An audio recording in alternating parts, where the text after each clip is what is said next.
요한복음 14장 16절로 18절 말씀을 합독하시겠습니다. 내가 아버지께 구하겠으니 그가 또 다른 보혜사를 너희에게 주사 영원토록 너희와 함께 있게 하리니 그는 진리의 영이라. 세상은 능히 그를 받지 못하나니 이는 그를 보지도 못하고 알지도 못함이라. 그러나 너희는 그를 아나니 그는 너희와 함께 거하시니요 또 너희 속에 계시겠음이라. 내가 너희를 고아와 같이 버려두지 아니하고 너희에게로 오리라. 아멘. 오늘 저는 여러분과 함께 다른 보혜사 성령님께 관해서 말씀을 해드리겠습니다. 예수님께서 우리를 구원하시고 우리에게 은혜와 사랑과 도움을 베푸시고 희망을 주신 것은 잘 알고 있습니다. 그런데 성령님은 어떠한 분이실까요? 성령께서는 하나님 삼위일체의 제3위 되신 하나님이라는 것을 알고 있지만은 구체적으로 성령께 잘 모르는 사람이 있습니다.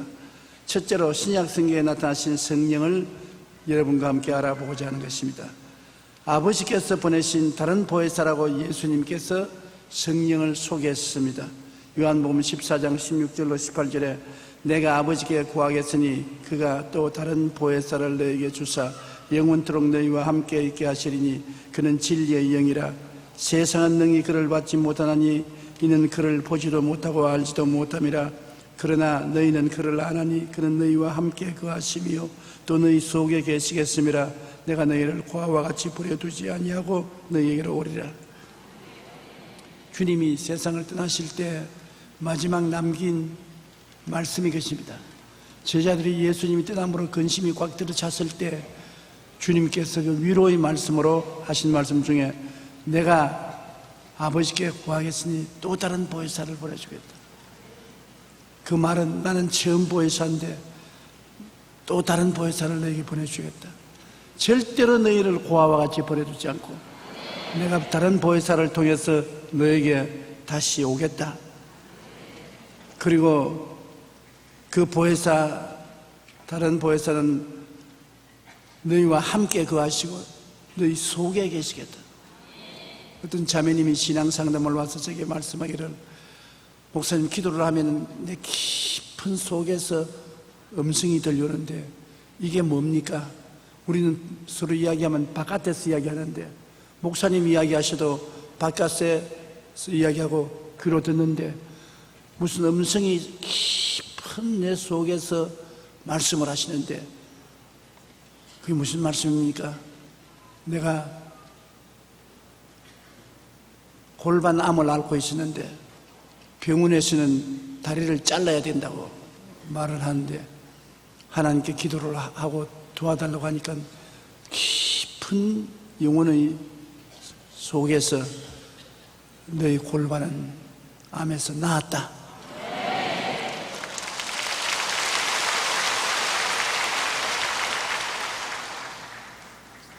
그 깊은 음성을 듣고 난 다음에 몸이 점점 낫기 시작해서 암이 완전히 떠나고 깨끗이 나았는데 그 음성이 무슨 음성인지 모른다고 그러셨어요.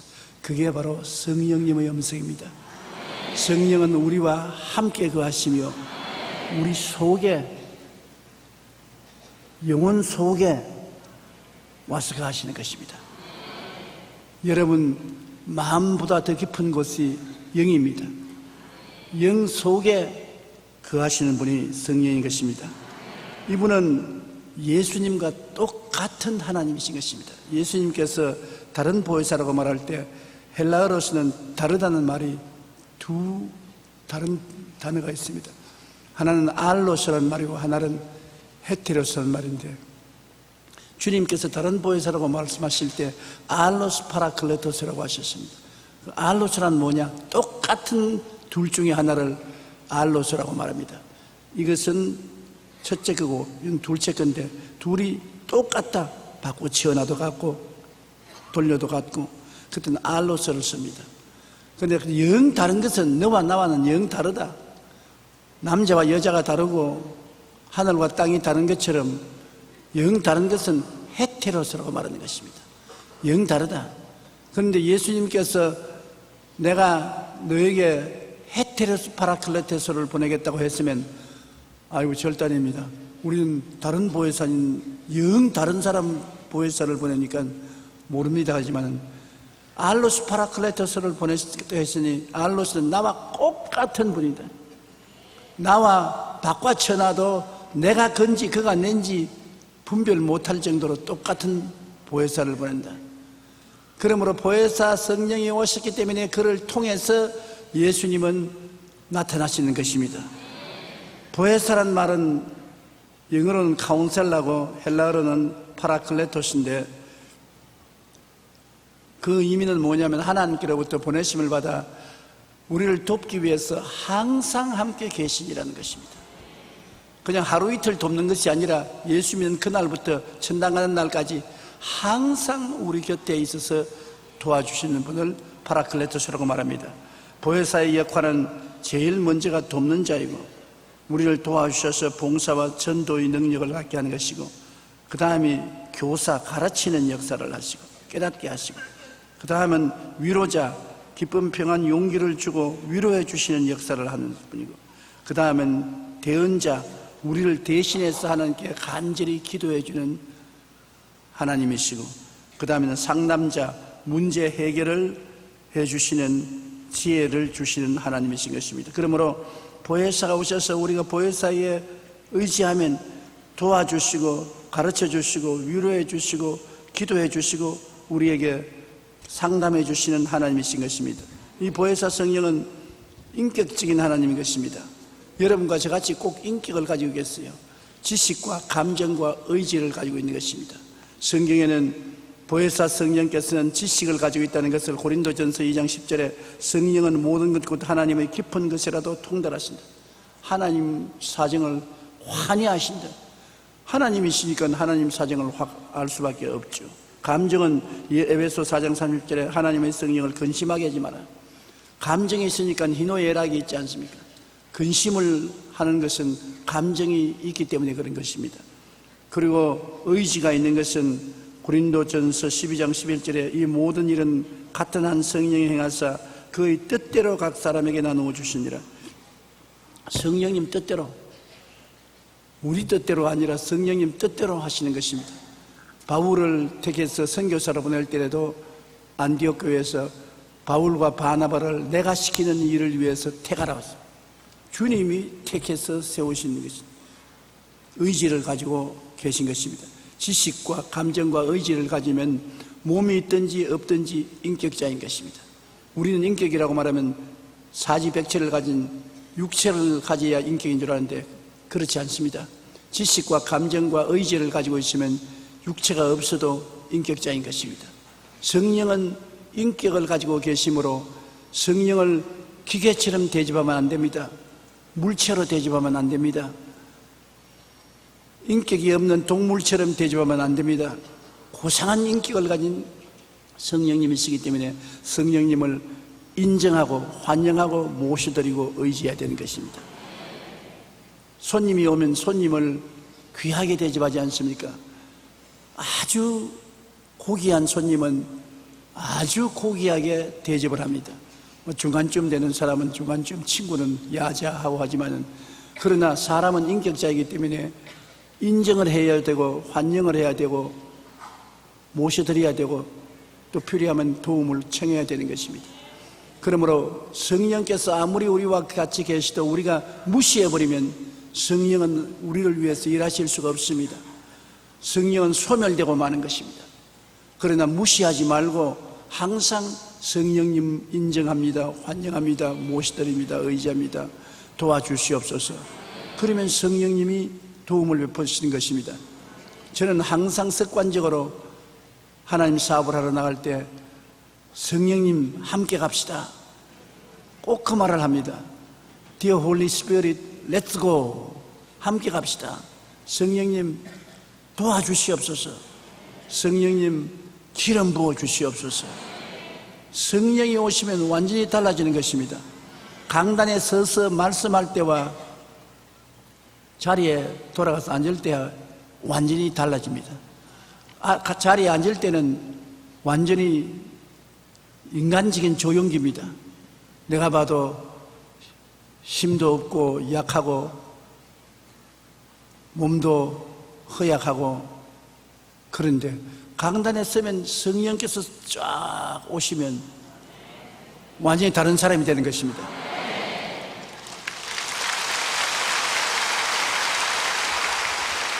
지금도 성령께서 임하기 시작했기 때문에 제가 저를 보아도 다른 사람이 되어갑니다. 내 음성이 달라지고 말이 달라지고 생각이 달라지기 시작하는 것입니다. 그러므로 하나님의 성령은 우리를 돕기 위해서 와 계시기 때문에 성령님을 의지하면 성령님은 그 능력을 나타내시는 것입니다. 오늘 저는 이 말씀을 전가하면서 성령님 도우심을 구합니다. 나를 도와주시옵소서. 기름 부어 주시옵소서. 은혜 베풀어 주시옵소서. 성령께서 도우시는 것입니다. 특별히 병자 위에 기도하고 난 다음에 병 나은 사람, 어떠한 사람의 병이 나았다는 것을 깨닫게 해주신 것은 성령께서 하시는 것입니다. 많은 사람이 제게 편지를 내기를, 목사님 다음 주일 설교할 때 요 병이 나았다고 말을 하십시오. 그 내가 고치는 것처럼 요 병이 나았다, 저 병이 나았다는 것을 말씀을 해 주십시오.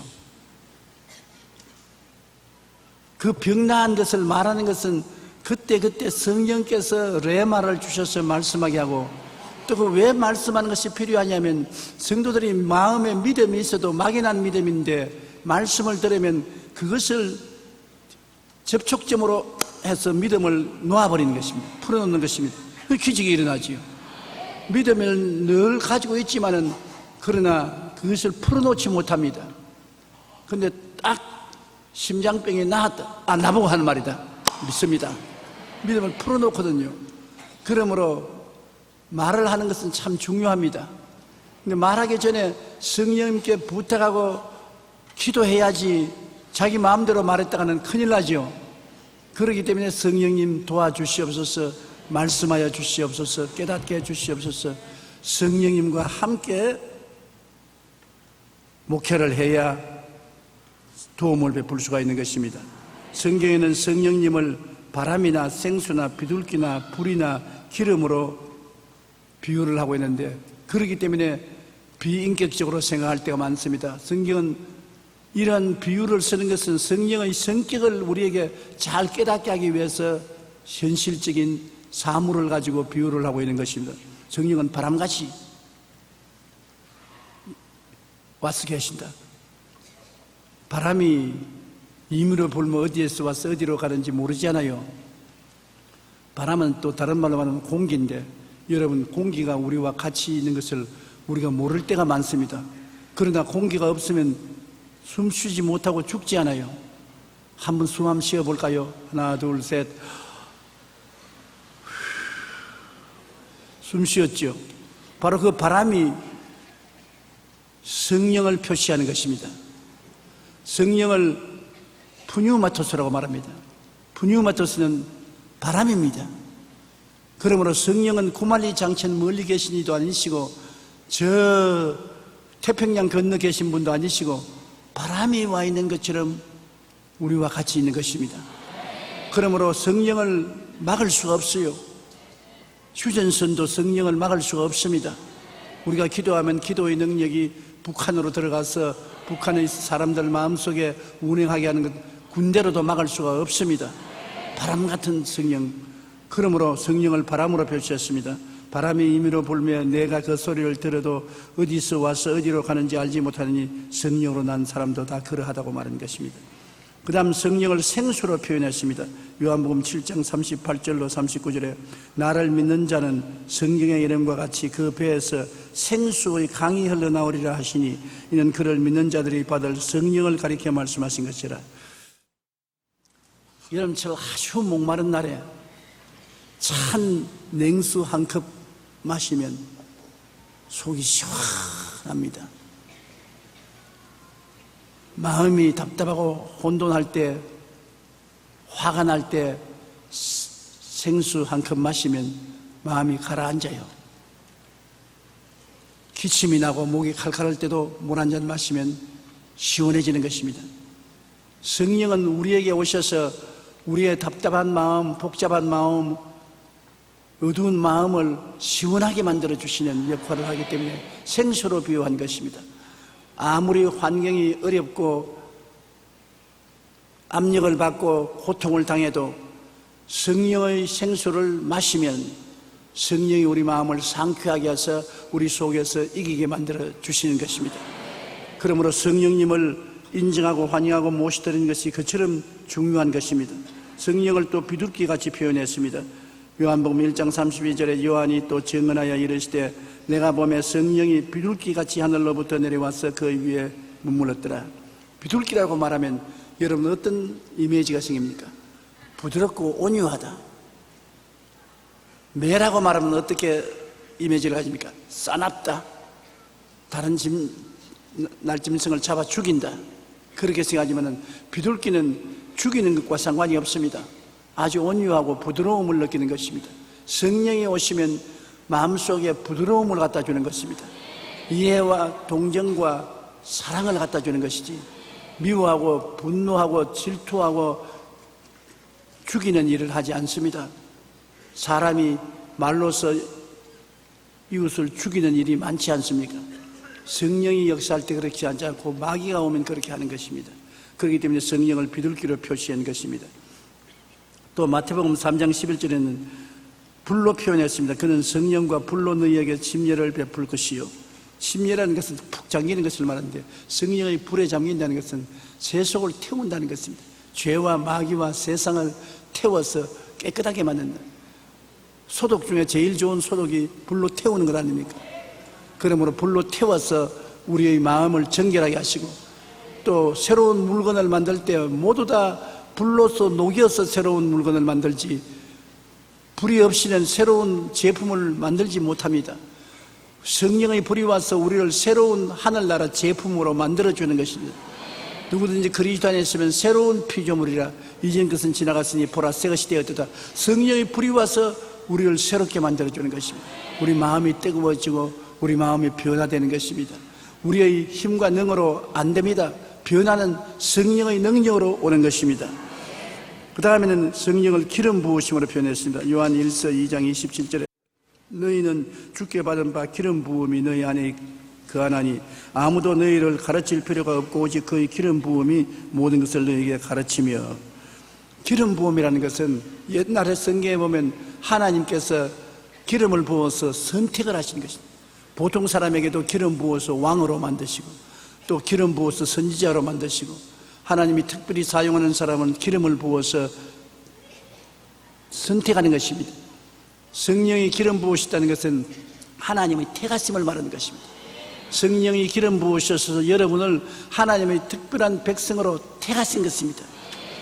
이렇게 비유로 말씀하신 것입니다. 그러므로 성령의 인격식임으로 거역하지 말고 소멸하지 말고 슬프게 하지 말고 회방치 말아야 된다. 성령을 거역하고 성령의 음성이 자꾸 들리는 것도 자꾸 반대하고 반대하면 성령이 소멸해지는 것입니다. 그리고 성령을 자꾸 슬프게 하면 성령께서 우리를 위해서 일하지 못합니다. 성령을 내가 거역했는지 소멸했는지 슬프게 했는지 어떻게 하느냐? 성령의 느낌이 우리에게 오는 것입니다. 우리가 하나님 뜻을 받들지 않을 때 마음이 굉장히 슬퍼지고 굉장히 마음이 괴로워지는 것입니다. 그 마음이 성령이 우리 마음 속에서 슬퍼하고 괴로워하는 것을 말하는 것입니다. 그러므로 마태복음 12장 31절로 32절에 내가 너희에게 이르노니 사람에 대한 모든 죄와 모독은 사하심을 얻되 성령을 모독하는 것은 사하심을 얻지 못하겠고 또 누구든지 말로 인자를 거역하면 사하심을 얻되 누구든지 말로 성령을 거역하면 이 세상과 오는 세상에서도 사하심을 얻지 못하리라. 성령이 비치면 우리가 하나님 앞에 나갈 수가 없다는 것입니다. 성령은 쉽게 표현하면 한 가정에서 어머니와 같습니다. 아버지하고 여간 마음이 상해도 어머니가 중간에 서서 잘 설득을 하면 쉽게 아버지하고 다시 화해가 될 수 있는 것입니다. 그러나 어머니하고 마음이 상해 놓으면 어머니가 남편에게 속닥속닥 해서 자꾸 거부하고 부정적인 말을 하면은 남편도 별 도리 없이 그렇게 따라가는 것입니다. 어머니의 마음을 상해 놓으면 도저히 화해할 수가 없습니다. 그렇기 때문에 아버지하고 마음 상한 것은 어머니에게 아양을 떨면 문제가 해결되는데 어머니에게 마음의 상처를 줘놓으면 누구에게 아양을 떨 사람도 없어요. 그렇기 때문에 성령은 어머니와 같은 역할을 하고 있기 때문에 성령님을 절대로 우리가 회방하지 말아야 되는 것입니다. 예수님께서 에게 부탁한 것이 성령을 모독하지 말라, 그리고 성령을 거역하지 말라.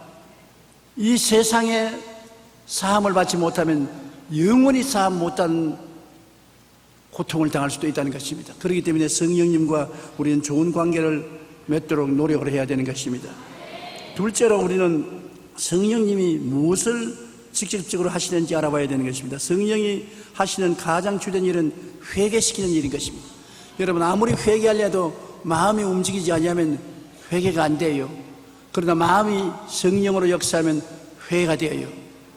1906년에 평양 교회에서 큰 부흥이 일어났었습니다. 거기에 부흥이 일어난 이유는 부흥회를 열었는데 사람들이 감동을 안 받아가지고서 아주 냉랭해요. 그 장대째 교회는 평양에서 제일 큰 교회인데 아무리 설교를 듣고 찬송을 부르도 냉랭합니다. 그런데 거기에 있는 장로님, 길선주 장로님이 일어나서서 내가 여러분 회개할 것이 있습니다. 그 교인들이 다 놀라서 가만히 듣고 있습니다. 내 친구가 죽었을 때 나에게 부탁이를 내 재산을 잘 정리해서 내 아내에게 전달해주고 내가 없는 내 아내를 네가 내 친구니까 좀 잘 돌봐주라고 부탁하라고 재산을 떴어요. 그리고 친구의 재산 문서와 도장을 다 자기가 받았습니다. 친구를 장례 지내고 난 다음에 친구의 아내를 위해서 재산을 정리하면서 그 중에 얼마를 떼먹어 버렸었어요. 얼마를 포켓에 넣어버리고 나머지를 이 전부라고 해서 그 부인에게 전달해주고 있었는데 그 부흥회 때 다른 사람은 아무 감동을 안 받았는데 길선주 장로만은 마음속에 큰 고통을 당했습니다. 성령께서 야, 이 도둑놈아, 네가 장로냐? 너희 친구 부인의 돈을 떼먹고도 떳떳한 얼굴로 앉아있는 네가 장로냐? 야, 이 도둑놈아. 그래서 견딜 수가 없어서 성도들 앞에 나와서 나는 나쁜 놈입니다. 난 도둑놈입니다. 친구의 아내의 돈을 훔쳐먹은 놈입니다. 나는 그 돈을 오늘 당장 다 돌려드리겠습니다. 회개하자. 그걸 동결해서 성령이 바람처럼 불어와서 모든 사람이 회개하기 시작했습니다. 모든 사람이 가슴을 치고 통회하고 자국하고 회개하기 시작해서 이 부흥운동이 온 전국으로 퍼져나가서 우리 한국에 큰 부흥의 역사가 시작한 것이 있었습니다. 이런 역사적인 부흥의 역사도 성령께서 역사하는데 성령이 우리를 회개시키고 또 회개를 통해서 성령께서 역사하시는 것입니다. 우리 성령이 오셔야 우리가 마음이 열리고 예수님을 주라고 하지요. 성경 고린도전서 12장 3절에 성령으로 아니하고는 누구든지 예수를 주시라고 할 수 없느니라. 베드로가 예수 그리스도를 주는 그리스도시요 살아계신 하나님의 아들이시니라. 그러니까 바요나 시모나, 이것을 내게 알게 한 것은 내 혈육이 아니라 하늘에 계신 내 아버지께로서 알려주신다. 아버지가 성령을 보내어서 베드로에게 예수님이 주신 것을 깨닫게 해주신 것입니다. 여러분이 그리스도가 주이신 것을 믿으시면 아멘 하십시다. 그렇다면 여러분 모두 다 성령이 여러분 마음을 열어주신 것입니다. 여러분의 마음문을 열어서 깨닫게 해주셨기 때문에 예수님을 주로 고백하게 된 것입니다. 요한복음 16장 8절로 11절에 보면 그가 와서 죄에 대하여 의에 대하여 심판에 대하여 세상을 책망하시리라. 죄에 대하여라 하면 그들이 나를 믿지 아니하며 의에 대하여라 하면 내가 아버지께로 가니 너희가 다시 나를 보지 못할 것이요 심판에 대하여라 하면 이 세상의 임금이 심판을 받았습니다. 성령이 오시면 회개를 시키고 깨닫게 하는데 먼저 죄에 대하여 주님이 성령께서 꾸짖을 것이라는 것입니다. 왜? 죄란 뭐가 가장 무서운 죄냐? 예수 안 믿는 죄가 최고의 무서운 죄입니다. 지옥 가는 죄니까. 그러므로 예수님이 십자가에 못 박혀 몸짓고 피 흘려 죽으신 것을 믿지 않은 죄가 가장 무서운 죄인 것입니다. 구원받고 난 다음에 죄를 안 지는 사람이 없이 죄를 짓지요. 그것은 하나님께 매를 맞고 꾸중을 들을 수는 있어도 지옥은 가지 않습니다. 왜냐하면 하나님의 성령께서 이미 예수를 믿게 해주신 것이기 때문에 우리의 죄는 일생 예수님이 믿음으로 청산해버리기 때문인 것입니다. 제일 무서운 죄가 안 믿는 죄인 것입니다. 성령이 오시면 죄에 대하여라 하면 말을 믿지 않기 때문에 죄를 짓고 있으므로 그를 꾸짖는다는 것입니다.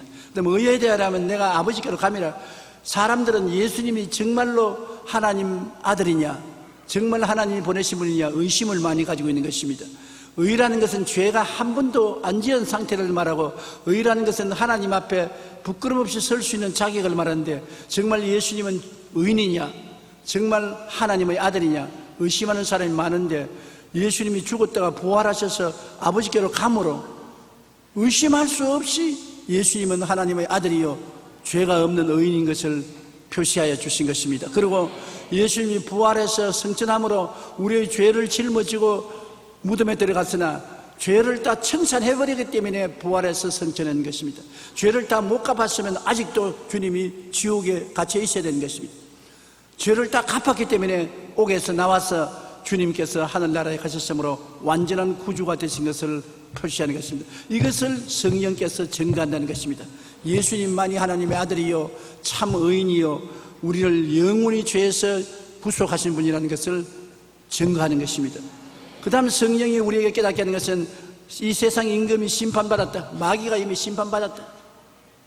마귀는 예수님이 죽으셨다 부활하심으로 말미암아 모든 마귀의 능력을 빼앗겼습니다. 죄를 짓게 하는 능력, 우리를 더러운 생활을 하는 나쁜 습관을 묶는 능력, 병들게 하는 능력, 저주와 가난에 허덕이게 하는 능력, 사망과 음보로 끌고 내려가는 그 능력을 마귀는 다 잃어버리셨습니다. 예수님이 십자가에서 빼앗아버린 것입니다. 예수님께서 마귀의 도구인 죄를 빼앗아버렸고, 불결을 빼앗아버렸고, 병을 빼앗아버렸고, 저주를 빼앗아버렸고, 사망의 권세를 빼앗아버린 것입니다. 그러면 마귀 권세는 예수님이 십자가에서 다 멸망시켜버리고 말한 것입니다. 우리의 죄가 청산되었었습니다. 불의가 청산되었었습니다. 질병이 청산되었었습니다. 저주가 청산되었습니다. 사망과 음부가 청산되었었습니다. 그러므로 우리는 예수 그리스도 안에서 죄를 이기고 용서받은 의인이 되었으며 거룩한 성령 충만한 사람이 되었으며 치료받은 건강한 사람이 되었습니다. 병을 위해서 기도할 때 하나님 내 이 병을 고쳐주십시오 하지 마십시오. 병은 이미 27년 전에 고침받은 것입니다. 하나님 고침받은 병을 지금 치료하여 주시옵소서. 이미 실제로는 27년 전에 이미 마귀에게 병의 권세를 주님 빼앗아 고쳐서 버린 것입니다. 그 권리를 지금 내게 행사하여 주시옵소서. 그래서 하나님 위가 나쁘면 하나님 이미 나은 이 윗병을 지금 고쳐주시옵소서. 암이 걸렸으면 하나님 이미 고쳐주신 암을 지금 치료하여 주시옵소서. 그러면 얼마나 담대하게 기도할 수 있지 않습니까? 이미 나은 것을 달라고 하는데, 이미 우리 주님이 돈 다 지불해 놓은 것을 그 상품을 달라고 하는 것인데 얼마나 당당한 것입니까?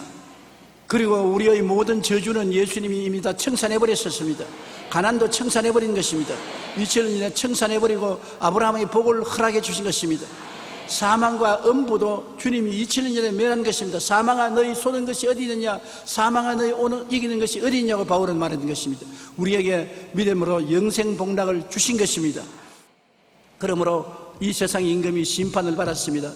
마귀가 큰 소리하고 돌아다녀도 이것은 모든 능력을 빼앗긴 거짓의 애비가 되었습니다. 지금은 합법적으로 우리를 도역질하고 죽이고 멸망시키지 못합니다. 협박하고 공갈하고 속여서 하는 것입니다. 거짓말로 하는 것입니다. 진리를 알지니 진리가 너희를 자유케 하리라. 여러분이 진리를 알면 마귀가 가져오는 것을 예수 이름으로 물리치면 되는 것입니다. 물러가라. 세례 요한부터 천국은 지금까지 침노를 당하느니 침노한 자는 빼앗는다고 말했는데, 강하고 담대하게 믿음으로 알고 침노에 들어가면 빼앗을 수 있는 것입니다. 여러분이 마귀가 속여서 잡고 있는 모든 은혜를 빼앗아야 되는 것입니다. 주님은 은혜로서 여러분에게 주신 것입니다. 여러분은 용서받은 의인입니다. 한번 따라 말씀해주세요. 나는 예수님을 통해서 용서받은 의인이 되었습니다. 거룩하고 성령 충만한 사람이 되었습니다. 치료받고 건강한 사람이 되었습니다. 아브라함의 복을 받은 사람이 되었습니다. 영생 복락을 받은 사람이 되었습니다. 그러므로 이 세상 임금이 심판을 받았고 마는 것입니다. 더 이상 임금 노릇 못합니다. 모르는 사람이 종노릇 하지, 여러분처럼 깨달은 사람은 단호하게 물리치고 이길 수가 있는 것입니다. 이것이 바로 성령께서 우리에게 와서 하시는 일인 것입니다. 우리를 하여금 죄를 회개하고 예수를 믿게 하시고 그리스도만이 우리의 구주가 되시고 의로운 하나님이 되신 것을 알게 하시고 마귀가 심판받은 것을 깨닫게 해주시는 것입니다. 가장 위대한 성령의 역사는 예수님께 대한 증거입니다. 예수님과 성령은 다른 보혜사이기 때문에 꼭 같은 예수님이기 때문에 오셔서 예수님을 드러냅니다. 성령님은 내가 성령이다, 내 말 들으라, 그렇게 말씀하지 아니하시고 항상 예수님을 여러분 깨닫게 하시고 나타나게 하시는 것입니다. 요한복음 15장 26절에 내가 아버지께로부터 너에게 보낼 보혜사 곧 아버지께로서 나오시는 진리의 성령이 나오실 때 그가 나를 증언할 것이라고 예수께서 말씀한 것입니다. 성령이 당신을 증언하는 것이 아니라 예수님을 증언합니다. 요사이 이단 사설의 두목들이 하는 말이 자기가 특별한 하나님의 아들이다, 자기가 보혜사다, 자기를 자꾸 내세웁니다. 여러분, 이것은 전부 사기꾼입니다. 거짓말쟁입니다. 성령이 오시면 예수님만 내세우지 다른 것은 일체 내세우지 않습니다. 자기 자랑하는 것은 거짓말인 것입니다. 우상숭배인 것입니다. 그러므로 이단 사설을 따라가면 안 됩니다. 자기 자랑하는 자를 따라가면 안 됩니다. 어떻게 자기가 보혜사가 되며, 어떻게 자기가 만왕의 왕 만주의 주가 되며, 어떻게 재림주가 되는 것입니까? 다 가짜들이 거짓말합니다. 마귀가 발부둥 치고 거짓으로 사람을 속이려고 하는 것입니다. 그 다음 성령께서는 우리에게 하나님이 우리 위해서 예비해 놓은 것을 깨닫게 해주시는 것입니다. 고린도전서 2장 9절로 10절에 보면 하나님이 자기를 사랑하는 자들을 위해서 예비해 놓은 모든 것을 눈으로 보지 못하고 귀로도 듣지 못하고 마음으로도 깨닫지 못하였다는 것 같은 일은, 그러나 성령께서 이 모든 것을 우리에게 깨닫게 하시는 것이니 성령은 하나님의 깊은 것이라도 알고 계십니다. 여러분, 하나님은 우리를 위해서 예비한 것이 얼마나 많습니까? 예수 그리스도 안에서 십자가를 통해서 예비해 놓은 것이 용서와 성결과 치료와 축복과 영생 복락도 예비해 놓은 것입니다. 거기에 플러스해서 주님께서 성경의 창세기부터 계시록까지 얼마나 많은 은혜를 예비해 놓으셨습니까? 그러나 읽어도 무슨 말인지 알지를 못하면 소용이 없지 않습니까? 검은 것은 글이요 흰 것은 종이다. 그렇게 하면 아무것도 모르잖아요. 나는 하나 가정을 하는데 그 남편이 대학 교수입니다. 아내도 애들도 다 교회에 나와서 예수를 잘 믿는데 남편도 부인의 설득에 해서 교회에 따라와서 설교를 듣고 집에 와서 성경을 읽으려고 하는데, 성경을 펼쳐놓으면 아무것도 안 보여요. 다른 책은 잘 읽는데, 신문도 잘 읽는데 성경은 펼쳐놓으면 못 읽어요. 그럴 리가 있느냐? 내가 직접 시험해 봤습니다. 그 집에 가서 내 앞에서 성경 읽으라니까 대학 교수인데 성경을 못 읽는단 말이에요. 그럼 그 자리에서 신문을 보고서 이 신문 한번 읽어보라니까 잘 읽습니다. 그래서 자기도 그래요. 나는 성경만 펼치면 눈이 캄캄해지고 안 보인다 그럽니다. 그 왜 그러냐? 마귀가 그 눈을 어둡게 해서 하나님의 진리의 말씀을 읽지 못하게 한 것입니다. 그래서 위에서 기도하고 귀신을 쫓아내고 성령이 도와달라고 하고 난 다음, 그 다음 성경을 읽으니까 눈을 비비더니만 이래 잘 보이네. 그러면서 줄줄줄줄 잘 읽어나가는 것입니다. 성령이 오시면 하나님이 예비하신 진리를 깨달아 알게 만들어 주시는 것입니다. 그렇기 때문에 성령이 오시면 성령께서 가난한 자에게 복을 주시는 예수님을 깨닫게 해주시고, 포로된 자에게는 자유를, 눈먼 자에게는 다시 보게 함을 증가하고, 눌린 자를 자유케 하고 하나님의 은혜의 해를 전파하는 주님의 역사를 깨닫게 해주시는 것입니다. 교회 왔다고 해서 늘 부정적인 말만 하고 탄식하고 좌절하고 우울하고 절망하면 하나님의 진리를 몰라서 그렇습니다. 하나님이 예수 안에서 역사하는 것은 이러한 마음을 하나님의 축복으로, 긍정적으로, 적극적으로 축복으로 채우기 위해서 오신 것이기 때문인 것입니다. 깨달아야 돼요. 먼저 깨닫고 꿈꾸고 믿고 말하면 하나님의 역사가 일어나게 되는 것입니다. 성령은 물론 우리에게 오면은 하나님의 은사를 주시지요. 크고 적은 은사를 주시는데 가장 처음 주시는 것은 9가지 성령의 은사입니다. 지혜의 말씀, 지혜롭게 만드는 것이 아니라 필요할 때 고만한 지혜를 주는 것이기 때문에 지혜의 말씀의 연사, 지식의 말씀의 연사, 영분별의 연사, 방언 연사, 방언 통역, 예언의 연사, 능력의 연사, 친유의 연사, 기적의 연사를 주님께서 주셔서 우리 가운데 그때 필요할 때마다 그 사람을 통해서 말씀이 임하여서 역사가 일어나는 것입니다. 아, 나는 지혜의 은사를 받아서 만사 형통하고 모든 것을 다 안다. 거짓말입니다. 바보에게 지혜로운 말 한마디를 그때 탁 주셔서 문제를 해결하시는 것이 그게 지혜의 연사입니다. 그 해결하고 난 다음에 필요 없는데 항상 지혜롭지 않습니다. 그럼 다 천재되라고요. 아, 나는 지식의 연사를 받아서 모든 것을 안다. 알기는 뭘 알아요.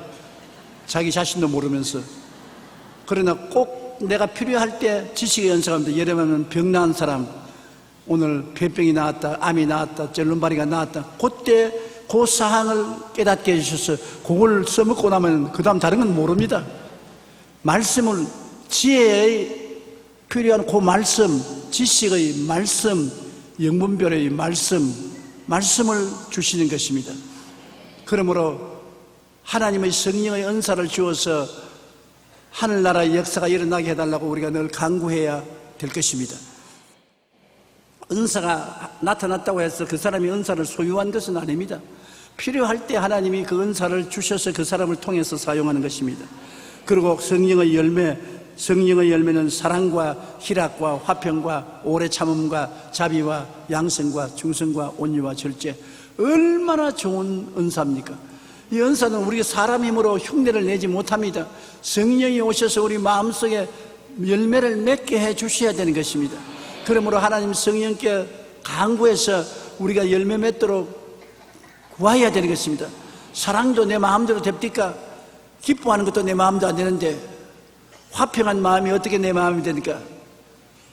오래 참는 것도 성령이 주셔야 마음이 오래 참지, 오래 못 참지 않습니까? 아주 양선한 심령, 온유한 심령, 하나님 성령께서 와서 비둘기 같은 마음을 주셔야 되지 않습니까?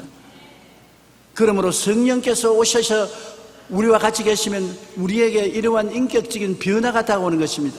성령이 같이 계시면 이러한 인격 사랑과 희락과 화평과 오래 참음과 자비와 양성과 충성과 온유와 절제와 같은 이런 분위기가 만들어지고 그 인격이 형성되고, 또 성령이 와 계시면 성도들 가운데서 역사하셔서 지혜의 말씀, 지식의 말씀, 영분별의 연사가 여기저기 나타나고, 방언 통역, 예언의 연사도 나타나고, 기적의 연사, 친유의 연사,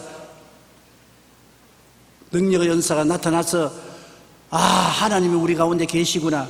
안 믿는 사람이 와서도 야, 여기 특별하다, 하나님 역사가 일어나는 곳이구나 깨닫게 만들어 주시는 것입니다. 온갖 좋은 은사와 온전한 선물이 다 위로부터 빛들의 아버지로부터 내려온다고 야고보는 1장 17절에 말한 것입니다. 은사도 성령께서 주시고 열매도 성령께서 맺어주시는 것입니다. 이 은사와 성령의 열매가 맺어져서 덕을 세우고 위로하고 안위하고 하나님의 나라가 역사하도록 도와주시는 것입니다. 셋째로 우리가 성령의 체험에 대해서 좀 알아보십시다.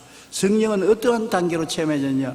성령은 중생의 영으로서 우리에게 와서 우리가 체험합니다. 예수 그리스도께서 하루 집에 계신데 밤에 어두운데 니고데모라는 바리새인 중에 선생이 찾아왔어요. 사람들이 볼까 싶어서 숨어서 왔습니다. 그때 바리새인 중에 선생이 예수님을 찾아왔다면 완전히 망신당합니다. 그 몰래 찾아온 것 보니 굉장히 기특하고 용감한 사람입니다. 예수님이 찾아와서 주여, 주님 하나님이 계시지 아니하시면 당신이 하는 일을 아무도 할 수가 없습니다. 그러니까 예수님이 두말하지 아니하시고 사람이 거듭나지 아니하면 하늘나라를 볼 수 없느니라. 니고데모가 깜짝 놀랐습니다. 노인으로 머리도 허옇게 되고 수염도 길게 내려뜨린 그 영감이, 아니 어떻게 사람이 거듭날 수 있습니까? 나같이 늙은 사람이 어머니 뱃속에 들어갔다 다시 나올 수 있습니까? 예수님께서 내가 하는 말은 사람이 물과 성령으로 거듭나지 않으면 하늘나라를 볼 수 없느니라. 물이란 회개를 말하고, 회개하면 성령이 와서 역사해서 새로 변화된다는 것입니다. 그래서 예수님을 구주로 모신다는 것입니다. 주님께서 나중에 니고데모에게 말씀하기를, 모세가 광야에서 뱀을 든 것 같이 인자도 들려야 하리니 누구든지 저를 믿는 자마다 멸망하지 않고 영생을 얻게 하려 하심이라. 어떻게 거듭나느냐? 내가 십자가에 모세가 뱀을 매다는 것처럼 매달려서 너희를 대신해서 죽고 피를 흘림으로 나를 믿으면 성령이 와서 너를 거듭나게 만들어준다는 것을 설명하신 것입니다. 여러분, 예수님이 여러분 위해서 십자가에 못 박힌 것 믿으시지요? 성령께서 여러분에게 그것을 깨닫게 해주셨으며 그걸 믿음으로 말미암아 성령이 여러분 속에 들어와 계신 것입니다. 이제는 성령이 여러분을 성전 삼고 들어와 계신 것입니다. 이것을 중생의 체험이라고 말하는 것입니다. 거듭남의 체험인 것입니다. 그 다음 두 번째 체험은 뭐냐면 성령 세례의 체험, 성령 충만의 체험, 혹은 성령 침례의 체험이라고 말하는 것입니다. 제자들이 마가 요한의 다락방에서 합심으로 기도할 때 오순절을 이르며 성령이 임하심으로 각 사람 머리 위에 불의 같이 갈라진 것 했더니 성령의 충만함을 받고 성령이 말하게 하심을 따라 다른 방언으로 말하기 시작하더라고 말하는 것인데, 성령 세례 혹은 성령 충만이라고 말하는데 그 증거는 방언입니다. 믿을 때 이미 성령이 와 계시지만은 이 성령이 우리에게 충만해지는 것과 그냥 와 계시는 것하고 다른 것입니다. 성령이 충만해지면 그 증거로 다른 방언을 말하기 시작하는 것입니다. 방언 말 안 했으니 성령이 안 계신 것은 아닌 것입니다. 바람같이 와 계시지만은 성령이 충만한 것은 그 표적으로 방언을 말하게 되는 것입니다. 방언을 말하는 것은 굉장히 큰 은혜가 되는 것입니다. 왜냐하면 방언 말할 때 성령이 나와 같이 계시는구나 하는 것을 느낄 수가 있는 것입니다. 보통 때는 별로 그것이 필요 없지만은 저같이 외국에 나가서 복음을 전가할 때 수만 수십만 군중이 모였는데 내가 굉장히 피곤하고 고달프고 마음에 기운이 쫙 빠졌을 때가 있습니다. 그러면 하나님이 안 계시면 내가 그 사람들에게 무슨 말씀을 전합니까? 아주 위급한 상태에 도달합니다. 설교 시간은 다가오고 내 마음은 답답하고, 그때 엎드려 기도할 때 방언이 나오면 성령이 같이 계시구나. 그러면 용감하게 나갈 수가 있다. 나는 못해도 성령은 하신다. 나는 무능해도 성령은 능력을 나타내신다. 나는 약해도 성령은 강하다. 그러므로 성령께 의지함으로 용기를 내어서 나가서 말씀을 전가하고 성령을 가져올 수 있는 것입니다. 만일 제가 그때 방언을 말하지 않으면 아이고 나는 버림받았다, 하나님이 나를 떠났다, 나는 아무 힘도 없다, 나는 무능하다, 그래서 부정적인 마음으로 강단에서 나간다면 그 많은 대중들 앞에서 힘없이 설교하고 맥 빠진 설교하고 낭패에 처할 것 아니겠습니까? 성령이 계신 증거가 방언을 말하면 있기 때문에 참 방언이 도움이 많이 돼요. 어떤 때는 저기 안수기도 받으러 왔는데 병이 심해서 왔습니다. 내 마음에 의심이 탁 들어와요. 이거 분 기도한다고 무슨 역사가 나겠냐? 그때 방언으로 기도합니다. 그 자리에 방언으로 기도하면 성령이 계시구나. 나는 못해도 성령이 하시지요. 그러므로 성령님 함께 갑시다. 그러고 기도하면 용감하게 힘을 내서 기도할 수 있습니다. 내 마음은 자꾸 인심조습변으로 변해요. 요동치고 높았다가 낮았다가 힘이 있었다가 약해졌다가 변하지만은 성령이 계신 것을 믿으면 항상 성령이 좋을 때는 좋고 안 좋을 때는 좋게 만들어 주시기 때문에 능력 있는 신앙을 가질 수가 있는 것입니다. 그 다음 성령께서 하시는 것은 여러분에게 안식과 상쾌함을 주십니다. 이사야 28장 11절로 12절 다 같이 한번 읽어보십시다. 그러므로 덧없는 입술과 다른 방언으로 그가 이 백성에게 말씀하시리라. 전에 그들에게 이르시기를 이것이 너희 안식이요 이것이 너희 상쾌함이니 너희 곤비한 자에게 안식을 주라. 오늘날 세상은 혼비한 세상입니다. 생존 경쟁이 너무나 심하고 삶이 너무나 어렵기 때문에 사람들 마음마다 혼비합니다. 답답합니다. 슬픕니다. 우울합니다. 어떻게 해서 우리 마음을 상쾌하게 생명이 넘치게 할 수 있는 것입니까? 성경은 말하기를 곤비한 자에게 안식을 주기 위해서 하나님이 떨리는 입술과 다른 방언으로 말하게 하시다. 그러므로 방언을 하면은 마음속에 곤비한 마음이 사라지고 휴식이 다가오고 안식이 다가오는 것입니다. 엘리야 같은 위대한 종도 갈멜산 이후에 너무 마음이 곤비해지고 피곤해지니까 낙심해서 광야로 나가서 로뎀나무 밑에 들어누워 하나님 이제 충분히 나의 영혼을 거두어 주시옵소서 그렇게 말했습니다. 그러니 사람이 아무리 훌륭한 사람이라도 마음이 곤비해지면 힘이 얻게 돼요. 기진맥진돼요. 그럴 때 성령이 우리를 통해서 방언으로 기도하시면 안식이 들어오고 상쾌함이 들어오는 것입니다. 마음이 평안하고 상쾌하면 얼마나 좋습니까? 세상 사람은 마음이 상쾌하고 안식을 얻기 위해서 뭐합니까?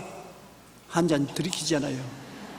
그래서 소주가 그렇게 많이 팔리고 맥주가 그렇게 많이 팔립니다. 근데 우리는 하늘나라 소주, 하늘나라 맥주가 있습니다. 방언인 것입니다. 방언을 하면 시원하고 안식이 오고 상쾌함이 다가오기 때문에 방언을 하라는 것입니다. 여러분, 방언하는 사람은 방언을 말할 수 없는 탄식으로 성도들이 위해서 기도해 주시는 것이기 때문에 늘 방언해야 되는 것입니다. 로마서 8장 26절로 27절도 우리 다 같이 한번 읽어보십시다. 성령도 우리의 연약함을 도우시다니 우리는 마땅히 기도할 바를 알지 못하나 오직 성령이 말할 수 없는 탄식으로 우리를 위하여 친히 간구하시느니라. 마음을 살피시는 이가 성령의 생각을 하시나니 이는 성령이 하나님의 뜻대로 성도를 위하여 간구하심이니라. 저보고 대속 기도해달라는 편지가 많이 옵니다. 가정에 우환이 있어서 병이 들어서 급한 일로 수술을 해야 되므로 목사님 꼭 대속 기도해 주십시오. 인간의 대속이 무슨 큰 효과가 있겠습니까? 그런데 위대한 대속의 기도는 성령이 우리를 위해서 해주는 것입니다. 성경에 우리를 위하여 친히 간구하시느니 우리 속에서 성령께서 친히 간구하시는데 어떻게 하느냐? 말할 수 없는 탄식, 즉 방언으로 기도해 주심으로 대속 기도해 주시는 것입니다. 방언 기도를 하면은 우리는 어떻게 기도할지 잘 모르지만은 하나님의 뜻에 합당하도록 하나님이 들어주실 수 있도록 우리를 위해서 기도해 주시는 것입니다. 그러므로 방언 기도하는 사람이 방언 기도 안 한 사람보다 영혼이 잘 되고 범사에 잘 되며 강건한 것이 20배, 30배 나아지는 이유가 거기에 있는 것입니다. 그러므로 성령은 우리를 위해서 기도해 주시는 역사를 방언을 통해서 하시는 것입니다. 그뿐 아니라 성령이 오시면 어떻다는 것입니까? 말세에 성령이 오시면 젊은이에게는 환상을, 늙은이에게는 꿈을 준다고 말한 것입니다. 꿈과 환상을 우리 마음속에 심어주어서 내일을 향해서 힘차게 달려갈 수 있는 희망을 주시는 것입니다. 성령이 떠나가시면 희망과 꿈이 없습니다. 율법주의요, 종교주의요, 의식주의자가 되면 그것은 성령이 없습니다. 성령이 있는 교회는 내일에 대한 희망으로 넘치기 위해서 꿈과 환상을 주시는 것입니다. 꿈이 있고 환상이 있으면 성령이 와 계신 것입니다. 꿈도 없고 환상도 없으면 성령이 떠난 것입니다. 오늘 이 시간에 여러분께서 성령을 모셔드리면 성령이 내일에 대한 희망을 반드시 주시는 것을 믿으시기 바랍니다. 구약 4천년은 아버지 하나님의 시대요, 신약 33년은 하나님 아들 예수님의 시대요, 그 다음 이후에 오순절 이후에 교회 시대는 성령님의 시대인 것입니다. 구약 4,000년 동안은 아버지가 정면에 나서고 예수님과 성령은 뒤에서 역사했습니다. 하나님의 영으로, 하나님의 사자로 역사했는 것입니다. 신약 33년 동안에는 하나님의 아들이 정면에 나오고 아버지와 성령은 예수님 백그라운드에서 일을 하셨습니다. 이제 오순절 이후에는 지금은 성령이 우리 가운데 와서 역사하고 아버지와 아들은 성령 배후에서 역사하고 계신 것입니다. 그렇기 때문에 성령을 모르고는 교회 시대에 올바른 신앙을 할 수가 없습니다. 아버지도 아들도 성령을 통해서 우리는 알 수 있는 것입니다. 성령을 통해서 예배하고 믿을 수 있는 것입니다. 그렇기 때문에 성령을 인정하고 환영하고 모시드리고 의지하고 충만한 것은 우리가 절실하게 필요한 것입니다. 성령 없이면 이 곤비한 세상을 이겨나갈 수가 없고 죄에 대하여, 의에 대하여, 마귀에 대해서 승리할 수도 없습니다. 성령이 오늘 이 자리에 여러분과 같이 계십니다. 우리는 성령님이 전면에 나타나시고 예수님과 아버지 하나님은 성령 뒤에서 역사하는 때에 살고 있어서 성령과의 관계와 교통이 신앙생활에 활발하게 이루어져야만 되는 것입니다. 이것 없이는 우리가 올바른 신앙생활을 할 수가 없습니다. 성령님을 인정하시면 아멘 하십시다. 환영하시면 아멘 하십시다. 모시드리면 아멘 하십시다. 감사하면 아멘 하십시다.